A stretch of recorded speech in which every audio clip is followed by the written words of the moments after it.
तो आपको प्रेरित कैसे किया जाए? देखिए, जब आपकी कार स्टार्ट नहीं होती तो किसी को धक्का लगाना पड़ता है। एक बार ये चलने लग गई, उसके बाद हमें इसे धकेलते रहना नहीं पड़ता, ये अपने आप चलेगी। हम आपको ऐसे तरीके सिखा सकते हैं, जब आप इन्हें खुद का एक हिस्सा मानने लग जाएंगे तभी आपको प्रज्वलित कर देंगे। नमस्कारम सद्गुरु। मैं जीवन में बहुत सी चीज़ें करना चाहती हूँ, पर मैं आलसी हूँ। मैं कैसे इस आलस से छुटकारा पाकर हमेशा प्रेरित रहूँ? आपको किसी के प्रेम में पड़ना पड़ेगा या किसी चीज के। अगर आपको कोई नहीं मिला तो आपको किसी चीज से प्रेम करना पड़ेगा। कोई चीज जो आपके लिए कुछ मायने रखती हो, तब आप सुबह उठेंगे। कुछ भी आपके लिए कुछ मायने नहीं रखता तो सुबह उठने की वजह क्या होगी? प्रेम कैसे हो? जब पहली बार शिव योग सिखाना चाहते थे तो उनकी पहली शिष्य, जो कि उनकी ही पत्नी पार्वती थीं,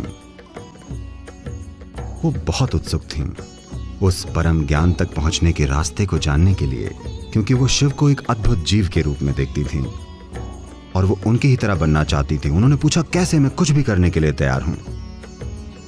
शिव ने कहा, कुछ भी करने की कोई जरूरत नहीं है, बस यहां आकर मेरी गोद में बैठ जाओ।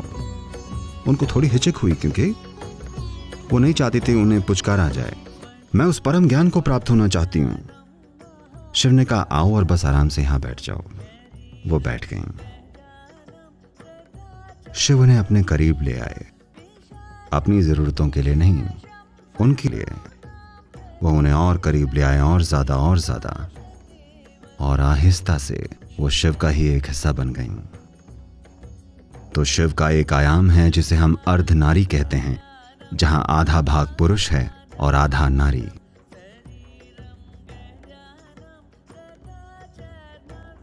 ये तस्वीरें आपको ये बता रही हैं कि that is only by inclusion, it's only by inclusion that life will blossom.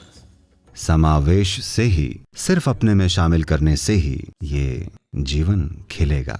अगर आपको किसी चीज को खुद में शामिल करना है तो आप में खाली जगह होनी चाहिए, है ना?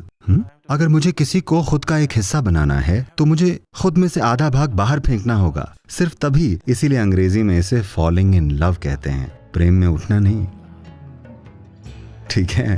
प्रेम में खड़े होना नहीं, ऊपर चढ़ना नहीं। फॉलिंग इन लव यानी आप प्रेम में गिरते हैं, क्योंकि आप जो हैं उसमें से कुछ हिस्से को गिरना होता है, सिर्फ तभी किसी के लिए या किसी चीज के लिए वहां जगह होगी। अगर आपका सब कुछ ढह जाए तो इसमें अपार जगह होगी। आप सारी की सारी सृष्टि को खुद में शामिल कर सकते हैं। नहीं तो कम से कम अगर आपका कुछ हिस्सा चला जाए तो आप एक और इंसान या सृष्टि के किसी एक और पहलू से प्रेम कर सकते हैं। तो हम आपको खुद को खाली करने के तरीके सिखा सकते हैं। अगर आप में से एक हिस्सा गिर जाए तो वो खाली जगह किसी और चीज द्वारा ले ली जाएगी, और वो चीज जो आप नहीं हैं, जब वो आपका एक हिस्सा बन जाती है, जब आप उसे खुद के एक हिस्से के रूप में अनुभव करने लग जाते हैं, तो वो आपको प्रज्वलित कर देगी। क्योंकि अभी आप जिसे आप मैं समझते हैं वो आप हैं ही नहीं। वो बस विचारों, भावनाओं और पूर्व धारणाओं का एक गट्ठर है ना? वो आप नहीं हैं। तो आप वाकई जो हैं वो अब तक आपके अनुभव में ही नहीं आया है। तो आपको प्रेरित कैसे किया जाए?